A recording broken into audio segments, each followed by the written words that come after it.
So for the final session of the day before the panel, we have the Managing Director of Stack & Liu, my very good friend, Vinny Liu. So take it away, Vinny. I'm going to walk behind you. Thanks, Brian. Well, thank you all for coming out. I know it's the last session before the speaker, the panel of speakers, so I know it's the end of a long 2 days. But hopefully a lot of the talks before were very, very interesting. What I hope to share with you all today is my experience with real-world code review. As Brian mentioned, I'm the Managing Director at Stack & Liu. I spend a lot of time reviewing code, and I have for the last few years. So hopefully there's something that I can share with you today that you'll be able to take away from the perspective of somebody who's been doing a lot of assessments outside of Microsoft. I spend a lot of time reviewing code. I'm always curious in the crowd, if I could just see a show of hands, how many of you are actually code reviewers yourselves? That is awesome, because hopefully you'll get all my jokes. The perspective that I come from is that our firm does a lot of work for companies in the Fortune 200. Much like yourselves, you have probably thousands and thousands of applications. You have well, maybe not Microsoft, but you have applications with a diverse array of technologies, whether Java or .NET or Perl or Ruby. So we have to look at a lot of different things very quickly in a lot of different environments. So that's again, a little perspective. Well, today what are we going to talk about? We're going to be discussing how to use tools effectively and practically in the real world. There's a limited set of tools that are available commercially right now for companies outside of Microsoft, and there are certain ways that you can use them. They come with a lot of marketing spin. There's a lot of things out there that'll tell you, you just need a black box scanner. The best thing for you is a static analysis tool, and there's even web application firewalls these days, and they're just going to tell you, you know what? You just need the firewall, and you'll pass your compliance requirement, things like that. But what we're going to talk about today is how do you balance all that? How do you take the tools that are out there, the human analysis that you recognize needs to be in there, and smooth it out? Where's the best tool to use in this to identify this particular type of vulnerability in your application code base? And we're also going to talk a little bit about code review and how that actually works, and retire a couple common misconceptions that are often repeated in the industry. Kind of my soapbox, my two-slide soapbox of experience. So let's first talk about perspective again. Microsoft is very, very different than just about every other company out there. I mean, you guys are light years ahead of name a company, and it's true. But you've had years to develop SDL programs. There are jobs that are at Microsoft around security that simply do not exist anywhere else. I mean, the fact that you have a BlueHat conference with a whole day of SDL is amazing. But you have a lot of time, money, and resources that you've been given and dedicated towards this. And when other companies come in and they want to know, well, how do I start getting myself down this path? What do I need to do? Well, the answer that we come back with is assess your current situation. Where are you? What do you have? What kind of resources do you have?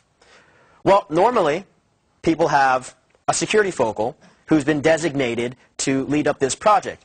I like to call that guy one dude with an idea, because that's usually all it is. There's one guy who says, hey, I think it'd be a good idea if we started looking at application security. And so that's usually where they start. And then they might have a few dollars to spend on it, maybe until the next budget cycle when they get $4 to spend on it. And maybe in some cases, these companies have tools. Now, we're talking about the Fortune 100 here. I mean, our firm has worked with several Fortune 100, Fortune 200 companies that have started out exactly this way. Somebody, in middle management, some tech person on the security team had an idea. And, where do you go with that? Well, so, these are the things that they have. Well, what do they not have? Well, the biggest thing, of course, is willing participants. And I like to call those people developers. Then you have policies, standards, guidelines, and training. And I like to call that everything else, basically an SDL. So, you're starting in the situation where you have very, very little to work with. And, again, the next question is, okay, so we're pretty bad off, aren't we? What am I supposed to do? How do I get this thing kicked off? The recommendation there that we usually make is to take a look at an application, right? Because we know what resources you do and you don't have. Let's see what kind of state your developers are developing code in, right? Let's take a look at a sample application. And that's where the real-world code review comes in. Now, it comes in several other areas as well, but you know, the first thing we usually do is assess an application. And, well, sidebar here, people often ask, what is it like performing an application assessment? And I tell them a lot of times it's a lot like a roller coaster. You know, like the previous presentation, as you can see here, I've spent a lot of time putting together cubic and quadratic graphs. But but instead of using, you know, Visio or PowerPoint, I've taken the time to hand draw them, you know, with the care that comes with that. But the reality of code review is it's a soul-sucking job, you know. I mean, you are pouring through thousands and thousands and thousands of lines of code, and I don't know anyone who goes into a code review and leaves happier than when they came in, you know. And if you've ever been on a deadline, I mean, look at the graph. It's pretty realistic, right? I mean, you got a week to review a code, and you know, for me at least, and I find this to be true for most other code reviewers. My sense of self-worth, my self-esteem is directly tied to the number of vulnerabilities that I find. I mean, I'll start off the week very on a high, right? Like I find a lot of vulnerabilities. You know, as I go on, I start kind of losing some traction there, you know, and it goes down. And by Tuesday, Wednesday, I start feeling kind of down. By the end of Wednesday, I'm considering a career change, kind of questioning my own skills. But then by Thursday, you know, you notice something. There's a piece of application behavior that's a little bit just off somewhat. You kind of notice something a little funny. And you think it might be exploitable. So you explore it some more. And then, you know, by Friday, you're in a rush to get, you know, four or five vulnerabilities screenshotted. And then, you know, of course, reporting, which is possibly the worst thing in the world for anybody who's ever had to put that together. But, you know, this is sort of how this code review cycle goes. What it really represents, though, is that in the beginning you identify low-hanging fruit. And then there's a period of application familiarization where you go through the code base and you're learning more and more about the application. And by the time Thursday or Friday comes around, you really know the application fairly well. You know how the data flows, and you can start taking it to that next level where you're identifying more critical vulnerabilities.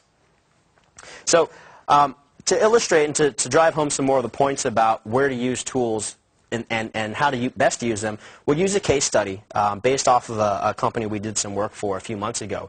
We'll call them ACME Air. ACME Air provides maintenance services for companies like, say, NetJets or you know, one of the Marquis Jet or one of those, you know, airplane providers.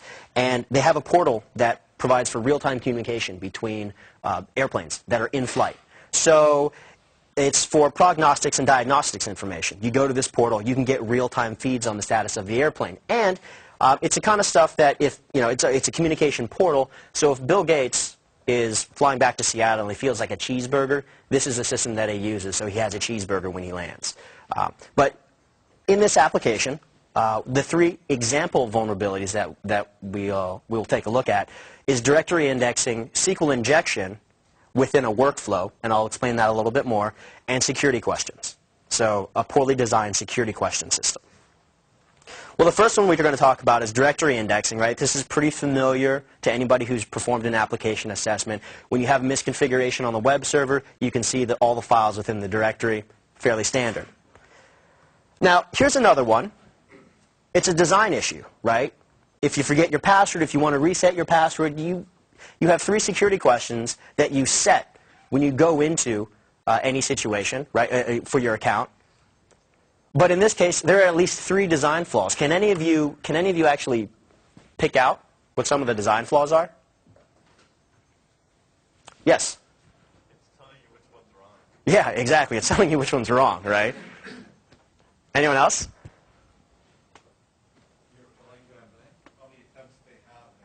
Exactly. It tells you how many attempts you have left. I saw some. Yes? Two of the questions are obvious. Exactly.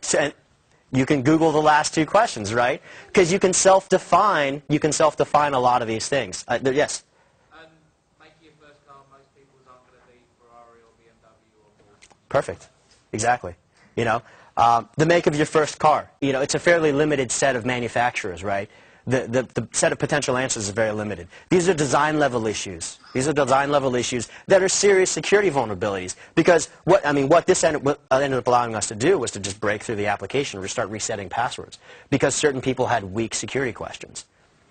Now, the third one that we're going to look at is SQL injection in a workflow. And the reason I bring this up is because, sure, when we talk about black box scanning tools, they can go out there, crawl an application, and try to identify SQL injection points. But even the most basic SQL injection, or 1=1, will not be discovered by a black box application scanning tool if it's in a workflow or part of the application that it can't reach. So in this example, what you see is sort of a number of configuration options. Let's say you have to subscribe to certain services. You check off which ones you subscribe to, and based off of that, certain pages are made available to you.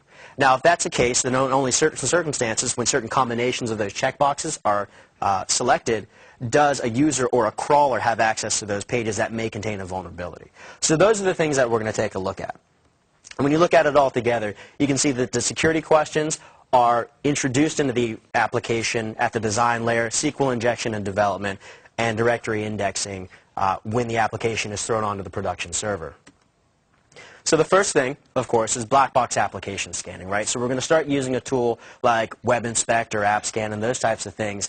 Now, how do you use those? Well, what they do is they crawl through the application, they come up with a number of input fields, a number of pages, and permute several inputs in order to fuzz or to elicit a response out of the application. Now, they send those requests, they get them back, and then they analyze those results, attempting to identify known vulnerabilities, certain types of security issues. They learn from that. They might have found additional links. They might get some interesting information back, and they go through the cycle again, right? This cycle of test, response, and send out the request, get the response, analyze it, modify it, send it out again. And they go through this automated process of crawling and testing and crawling and testing.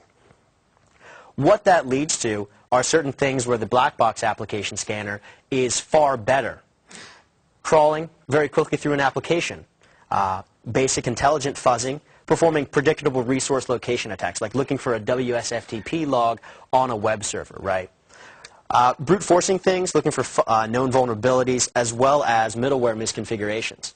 There are certain things that it's not so good at, which is taking the basic set of input or attack strings and manipulating them in a way to get the application to respond. Workflow-related issues, tracing every possible state of or getting to every single possible state in the application. Very, very difficult for a scanner to do, because you have to balance, well, how long am I going to let it run? What kind of impact is it going to have on my system? How do I even tell it what all the possible states are?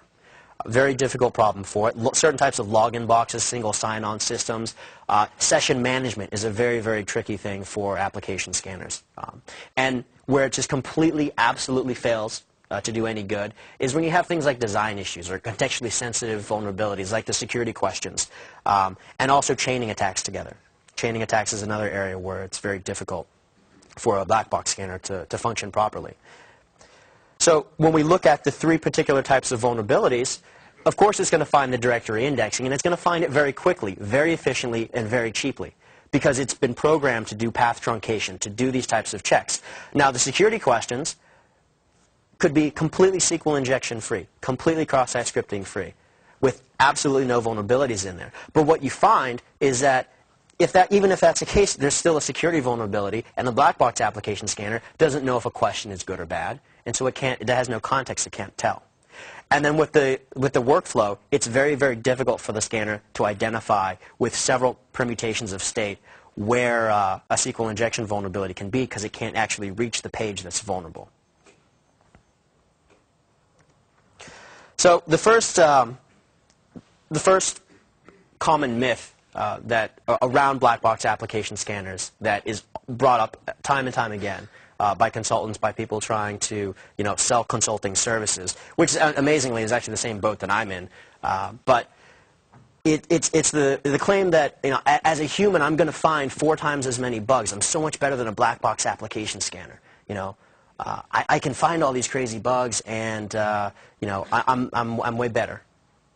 Well, the problem with that is that it's really inexperienced speaking.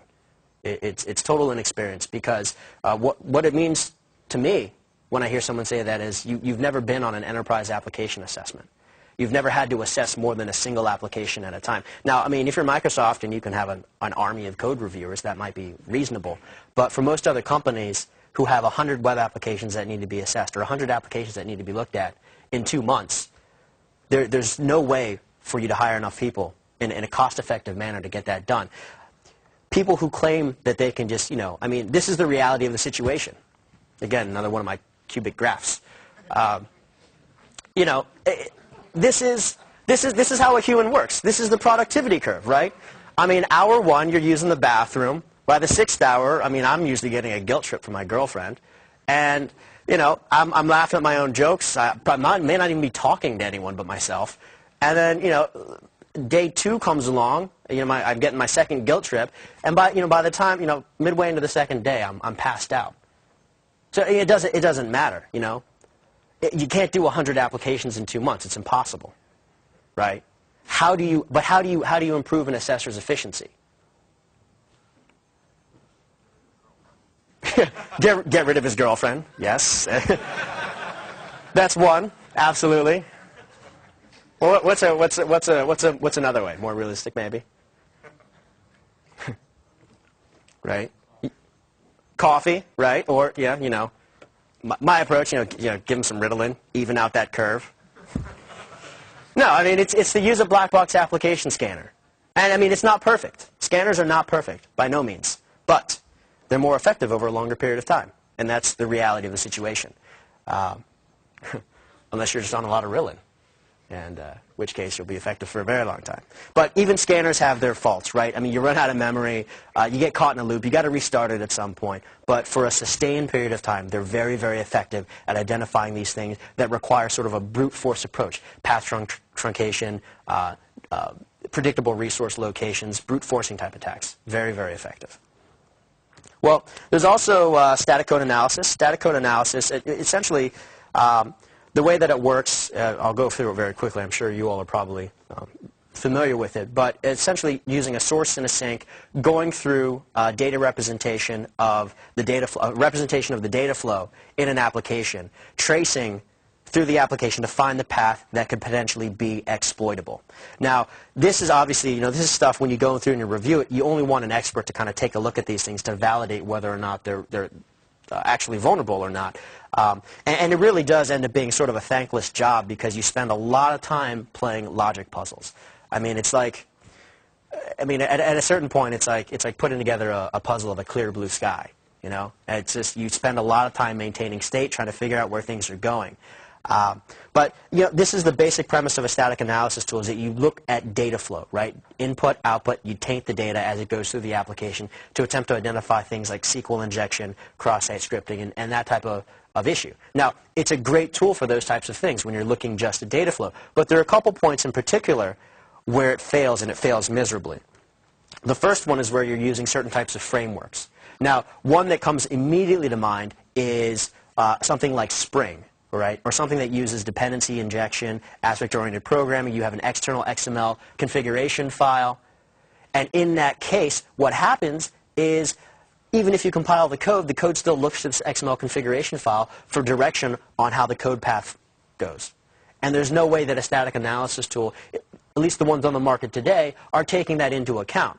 So they have no way of accurately building a representation of the data that's going through the application. This is one area where there's a serious a failure, a complete failure, really. Other areas with data flow analysis that are problematic involve the issue that data flow really only centers around assignment or the modification of variables as they're going through an application. It says nothing about assignment. So if we look at this and say this is a potentially SQL injectable vulnerability, what happens if you look at the data flow? The data flow says, one, I'm going to read in some information from the treat parameter, from the URL, and then I'm going to store it in the streat string, right? So this is the treat. Now that treat then gets appended to a SQL query on line 7, which is a dynamic SQL query construction. Great. Right? That's SQL injection, the classic SQL injection problem. And then that particular query string is then passed to the execute query call, right? Where it's, then run and you SQL inject the application. The only problem is this is all the static code analysis tool will see when it's looking at data flow. The problem is that there's no way this will ever be SQL injectable. And this is a very simple example of how control flow, like checking the value of something, doesn't get picked up by a static code analysis tool. And so when we run these against applications that we're assessing, what ends up happening is we get, up to 50% false positive rates, where control flow prevents these things from ever being exploitable. And this is just a very simple example of how that actually works. So here again, the data flow analysis falls flat on its face when you take the change in control of an application into account. So things that static analysis tools are good at involve, basic data flow analysis, improper API usage, workflow-related issue, exploring all the potential data paths, and very large code bases. Because at a certain point, the human can't take a look at, a single person can't take a look at a million-line application in a reasonable amount of time. There's certain things that it's bad at, and again, what's interesting, very large code bases. Sometimes they crash, they run out of memory. But also finding known vulnerabilities, middleware misconfiguration type issues are problematic. They're not so great at reporting still, just not producing things that are useful really for developers, and or at least not consistently. And then where they fail completely are like design level issues. So we'll see, like the security questions. It would never find, it would never know, in the very same way that a black box tool would never know what a good or bad question would be. The static analysis tool also doesn't know that. And directory indexing, because that's actually introduced past the point where a static analysis tool is used, there's no way that identifies that type of vulnerability either. Now, what it's good at doing is identifying these, data paths, these workflow-related issues, and so that's where you would want to apply a static analysis tool. So, another myth that I like to dispel is a concept that I've seen in articles and I've seen people talk about, and that is, lead with the tool. Lead your program with the tool. I hear that more often than not, and I've seen companies, we've come into companies where somebody has given them that advice, and they took it, usually a tool vendor actually, and they came in and they said, hey, you know what, buy this tool, it'll kickstart your whole program, you just got to use this. Well, the problem is, as the old adage goes, when all you have is a hammer, everything is a nail. So when all you have is a black box application testing tool, all the vulnerabilities that you're looking for wind up being the vulnerabilities that the black box application scanner finds. Static analysis tool, same thing. What happens is you end up training your people around this tool. You end up building your application security policies, your process around this tool. And so any limitations that the tool has, you're necessarily hamstrung by those very same limitations because you've built your process around it.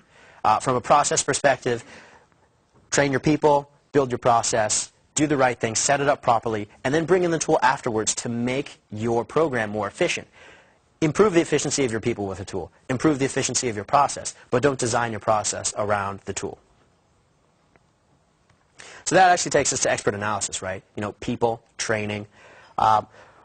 Expert analysis really is the genesis of where all the tools are coming from anyway, right? Any technique or method that is encapsulated within a tool is something that a human had to come up and think of and do manually for a while until somebody wrote a tool to do it for them.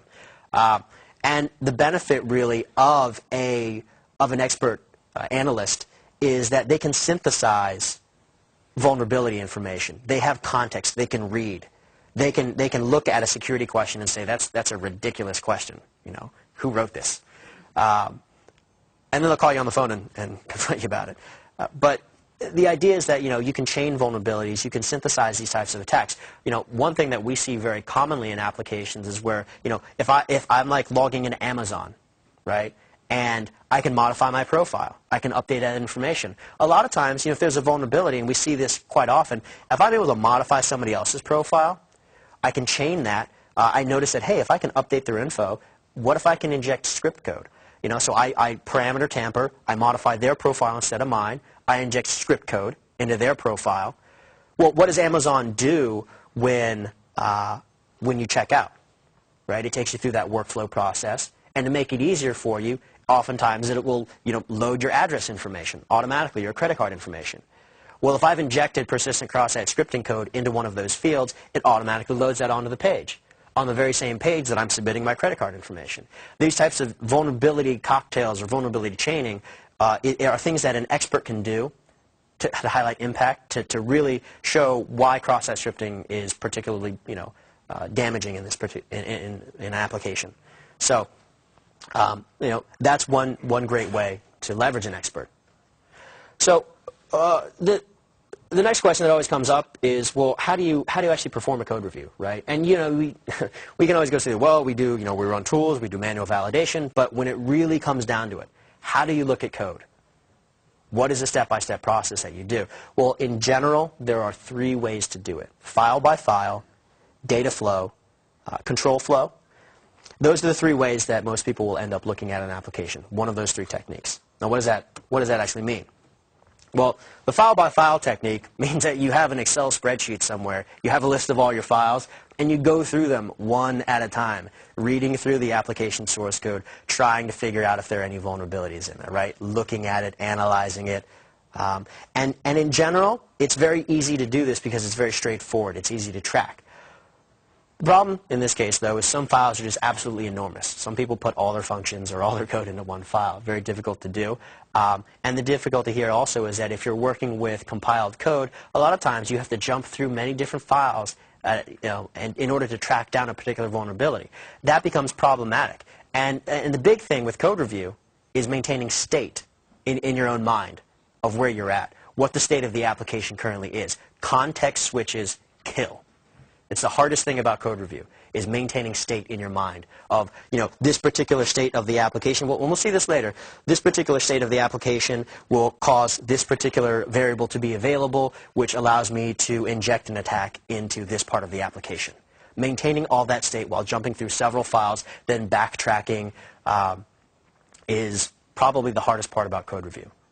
Is tracking all that in your brain. But this type of technique is best used for non-compiled code. HTML, CSS, JavaScript, very easy to review code this way. That's what this technique is primarily used for. The second technique is data flow review, right? You look at an application from the perspective of how the data flows through it. And usually, the common technique these days is to run an automated scanning tool against it to look at the particular paths that it's identified and to trace through it, validate it, look at your own paths through the application, and let that be a starting point for you. And so by looking at the sources and the sinks, you eventually go through and you identify any vulnerabilities that may exist. The problem is with this approach is that you have to also take into account the control flow aspects. You can't just look at the assignment. So when you're using a tool like a check marks or a Fortify or an ounce, what happens, and of course Microsoft, you guys have your whole suite of tools that nobody else has, but when you go through and use these tools, those things are only flagging assignment. So you have to read through more carefully and look at the control flow as well. The difficulty with data flow review is similar to what static analysis tools have difficulty with as well, and that's like third-party libraries that you don't have access to. I don't know if some data reaches a third-party library, is it going to be exploitable or not? Well, the only way I know is if I open it up and I decompile it. Again, context switches. You're still jumping through a lot of files, through different functions, going back and forth. You might hit the same function multiple times. The context changes are very, very difficult to do. But these tools are best, this type of approach is best used in a case where you have managed code that's easily digestible by static code analysis tools. Maybe not something that uses a dependency injection type framework or something that allows for that, or with an external XML config file that controls the flow of the application, but rather in a state where you can just very easily compile it, run the data flow tools, trace through them to get some of that low-hanging fruit out of the way. And this is always, static analysis, data flow review is always augmented with manual review. Now the third technique is to use control flow. Right, to look at the application, and this one is really, if you boil it down, it's you walking through the application line by line, looking at it to see how the data and the control structures modify the behavior, change the state. This is basically everything. If you follow it and you do a thorough job, you've reviewed the entire application, except for those parts of the application where a function isn't being called. Right? This only touches those parts of the application that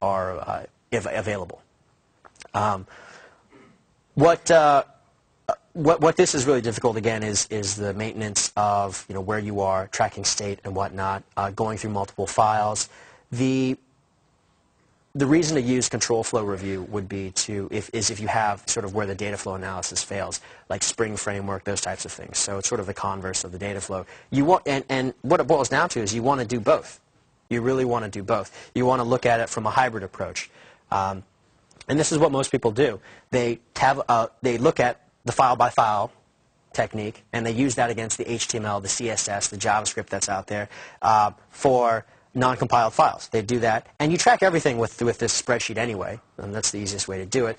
And you also scan with black box tools, you scan with static analysis tools, you validate those, you go through that process, you get what those types of tools can get as much as you can, the low-hanging fruit. You go through and you validate all of that, and then you go through yourself and you look at it from a manual perspective. You analyze the data flow, you analyze the control flow, and also the big benefit of the expert is you can look at design issues. You can take context, and combine it with the app, find where things are really vulnerable, like the security questions.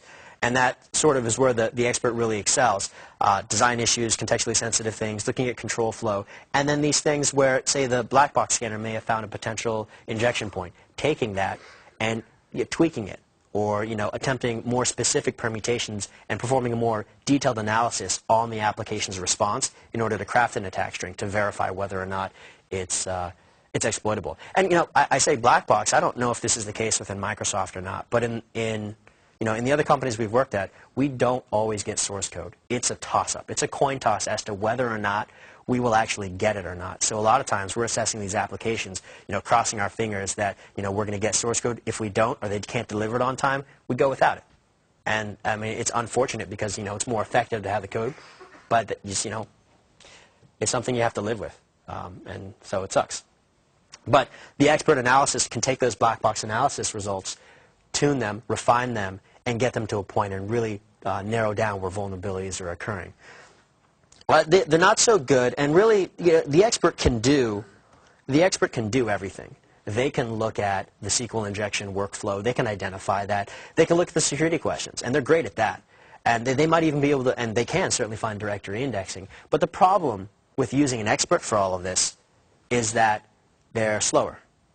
And the most expensive resource and the most expensive thing in an assessment is the time of the assessor or the consultant that is doing the code review for you. There's no way. I mean, it'd be like trying to find directory indexing issues against 100 applications that, for a company. It'd be like digging a well with a toothpick. It'd be ridiculous. You would never want to pay anyone to do that. It becomes financially infeasible. So that's why you have to combine all of these approaches. But, the expert does have an excellent track record at identifying things, vulnerabilities within applications. So if you were to use, for example, prepared SQL statements, right? What would the code analysis tool, static code analysis tool, tell you right here? Well, assume it's a prepared statement. It's going to say that there's no issue with the SQL injection, right? There's no SQL injection here. This is perfectly fine. Ignore it. Your code is SQL injection free. Your SQL statements are great. But what's the problem? How is this exploitable? Exactly. It's a backdoor. It's a really poorly designed login feature. Because all you have to do is you're logging in with your username, and again, and this is a real-world example that we found. So the initial thought is, hey, it's a backdoor. It's a backdoor because you can log in with simply a username and the last 4 digits of somebody's social security numbers. Well, you don't need to know the last 4 digits because of the way that this particular query string was designed. Even though it's prepared or parameterized, what happens is that you simply have to choose a value 0 through 9 and supply that. And as long as the last digit of their social security number matches it, then what happens is you've bypassed that login because of using a like query, and you've logged into the application. But what else can you do with this?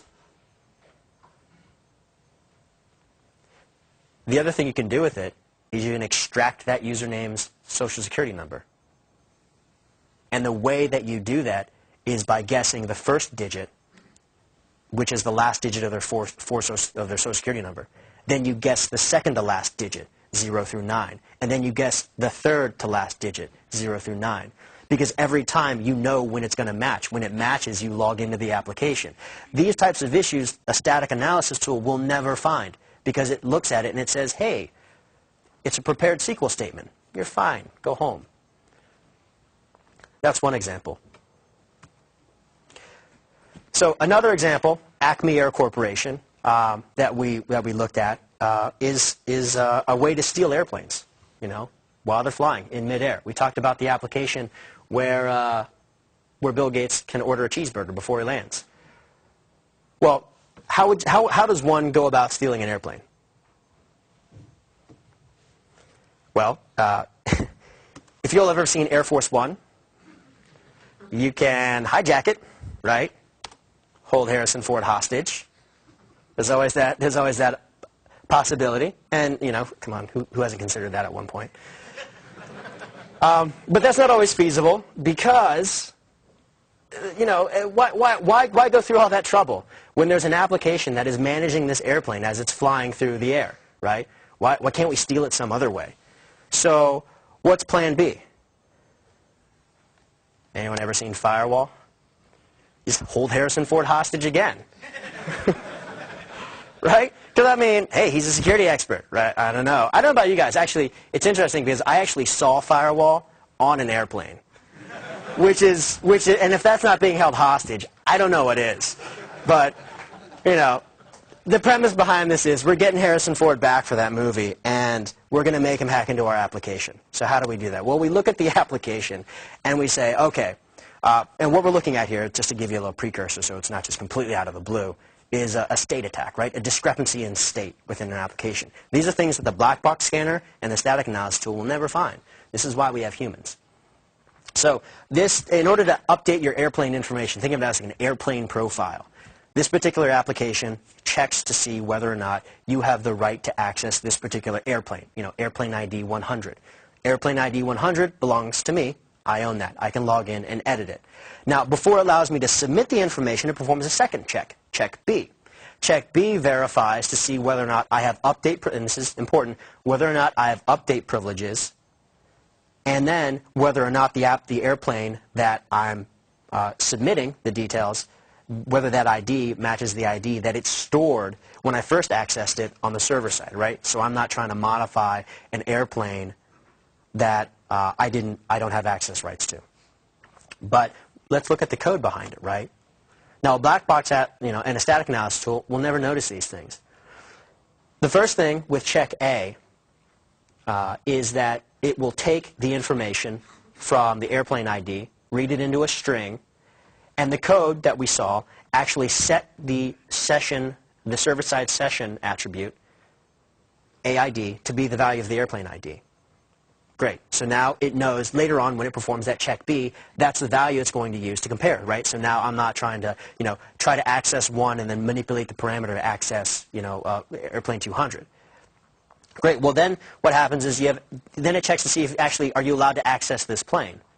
Yes or no? Well, if no, then it kicks you out. If yes, you go do your thing, and at the end of it, it removes your airplane ID value on the session side. Now, the two things here is, one, there's a trust boundary violation where the airplane ID value is read in from the query string and it's passed in to the attribute and it's set there. But the second problem is that it never invalidates the airplane ID in all cases. If we hit that error condition, if we try to access an airplane that we don't have access to, the attribute gets set.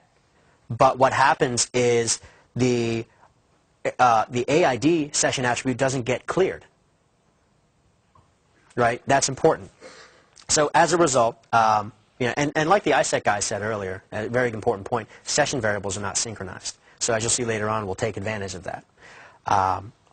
Well, check B, before we go into, before we're allowed to submit that information, the check occurs in two phases. The first thing is it verifies to see whether or not you have the right to update. The second part is a check to see whether the airplane ID that you're submitting is the one that you originally tried to update and modify, right? But the problem here is that you check to see if the user has the update privilege, and then you check to see if the airplane hasn't changed, but you never check to see if the user has update rights against that airplane. And that's what leads to this particular vulnerability, is that if I own airplane number 100, and Han Solo, who's also hacking himself at this point, has airplane ID number 200. What happens is I pop open airplane, number 1 in browser 1, and the session variable for myself is 100. What I do next is I try to access airplane ID number 200 in a second window. But we know that I can set the airplane ID, error out because I don't have access to it, yet it still resets my airplane ID session variable to 200 because there's a state that I can follow through the application by using 2 concurrent accesses to an application to trigger this particular vulnerability. And then what happens is I simply submit the original form in browser 1, which has all that necessary information. I change the owner ID and I change the airplane ID. I overwrite 200, and I've stolen the ownership of the airplane. Now the owner of that airplane is me, and I can cancel Bill Gates' cheeseburger if I want to, right? And now we're in charge of the Millennium Falcon, right? We've gotten Harrison Ford to steal this beautiful craft for us. Well, that's a highlight of how black box application scanning tools are very effective against certain types of vulnerabilities, how static analysis tools can be used against certain types of vulnerabilities, and how the experts necessary not only to validate all of those, but to take it a step further, to look at it from a perspective where the machines and the tools aren't able to analyze these things properly or get context around them. What we've realized is that it requires expert analysis for the design issue. The inspection tool really is the best thing to do against a SQL injection vulnerability, and a functional testing tool or like a black box application scanner is the best thing against directory indexing. Those are the most effective means for these types of vulnerabilities, and you have to use all 3 of them in order to have an overall effective security or software security program. So basically, you got to have the right tools. Using them the right way, at the right place, in the right time. So, thanks.